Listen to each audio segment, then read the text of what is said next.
So ayan mga ka-viewers, meron akong ni-repair dito na isang ni-repair namin dito na isang smart TV. At ang brand nito ay tawag dyan, Devant. So yung kanyang yung issue nito ay on-off. Bali nag-on siya, tapos after mga ilang seconds ay namamatay. So may logo siya nung malabas, tapos yun nga, mga ilang seconds namamatay. Yung inopen namin to, or nakita namin dito yung yung kapasitor na lumulobo. Tatlong ayan. Ayun. So ito na mga viewers Yan, tatlong kapasitor ang lumulobo. So pinalitan na namin yung tatlo dahil yung dalawa lang talaga, actually dalawa lang yung lumubo. Yung isa wala pa ito, pero kadalasan pag hindi nyo ito papalitan, minsan ay nasisibak ito pag bago na yung dalawa. Kaya gagawin nyo dyan para hindi mag-back job, palitan nyo na lang yan. Ayan.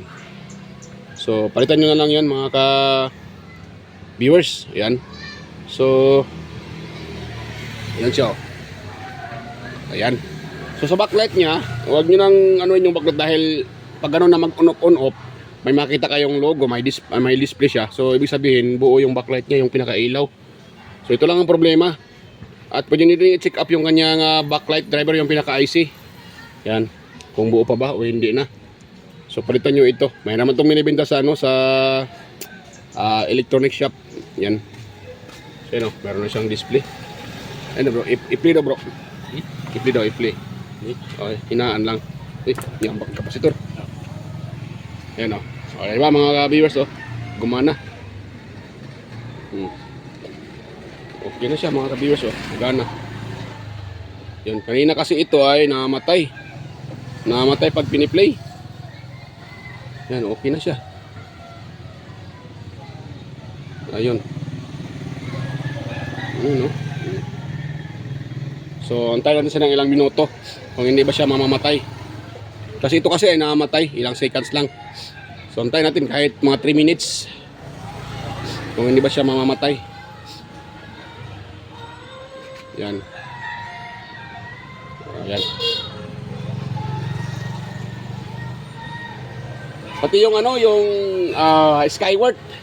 Minsan ganito din yung problema mga ka-idol. Pareho to number board bro Skyward. Pareho. Pareho ng board sa Skyward mga viewers. Naka-repair na rin ako dito ng Skyward. Ganito din yung problema, nag-on off, namamatay, nag-on, may logo, tapos bigla siyang magsa-shutdown, mamamatay. Tapos on mo sa remote, mag-on man na rin siya. Tapos ngayon nga, mga ilang minuto, mamamatay siya, mag-off, magsa-shutdown. So yun lang yung yan, so yung tiningnan ko yung mismo yung pinaka-board. Doon sa backlight driver, yun nga, yung kanyang kapasitor.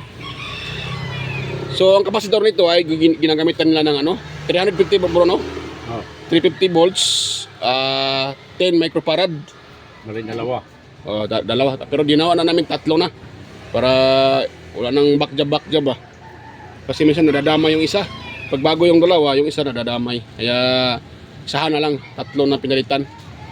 Yung isa naman ay 1 microfarad at 350 volts din mga viewers. Yan. Sa Skyward, pareho naman bro sa Skyward pareho lang. Mababa lang ito, mababa supply.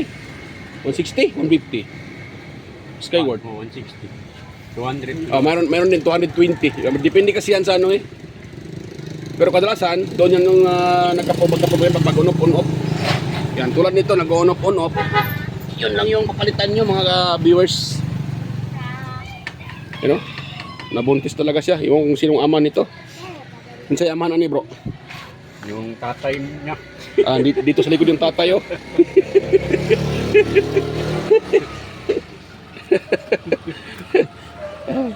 Nag-on off. Ayun na siya So hindi na namatay mga ka-viewers. Tuloy-tuloy yung kanyang ayan, tuloy-tuloy na siya, hindi na namatay. Ayan So kanina ito namatay. Seconds lang yung pagitan.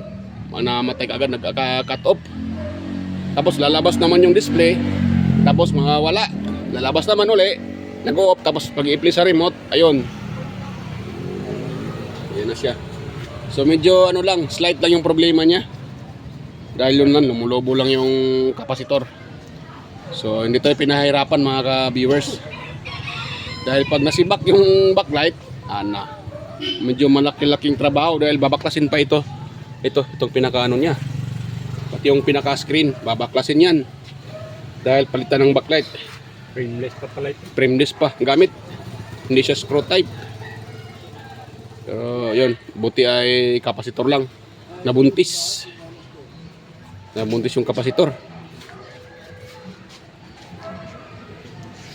Ayun, so okay na yan siya mga ka-viewers. Nag-aana na. So yan, kung sakali nga mayroon kayong TV na ganito yung sakit niya, yung problema, on off, nag-on, tapos lumalabas yung display, tapos biglang nag-off ba uli. Yan, so try nyo muna palitan yung kapasitor. Minsan kasi pag hindi lumulobo, kahit hindi lumulobo yun, minsan na bumababa lang yung kanyang microfarad, humihina siya. So ganun din yung problema, nag-on off. Yan. So try nyo lang palitan yun mga ka-viewers para kung sakaling gumana, so okay. Pero pag hindi pa rin gumana, so try nyo munang mag-voltage checking. Kung good ba yung kanyang driver, yung pinaka-IC niya. Dahil pag nasibak talaga yung backlight, hindi na mag-on, wala na kayo makikitang display yan pag backlight ang nasibak. Pero ito kasi, mayroon siyang display, mayroon siyang logo. Ibig sabihin, pag may logo, buo yung kanyang backlight, yung pinaka-ilaw niya, yung backlight sa ilalim. Yung mga lead beads sa ilalim, buo pa yon. Ang nakaproblema lang, doon lang sa kanyang driver. Ayan. So yan, sana ay meron akong akunting na i-share sa inyo mga ka-viewers. Yan, kung sakaling TV nyo ay ganito yung sakit. Yan.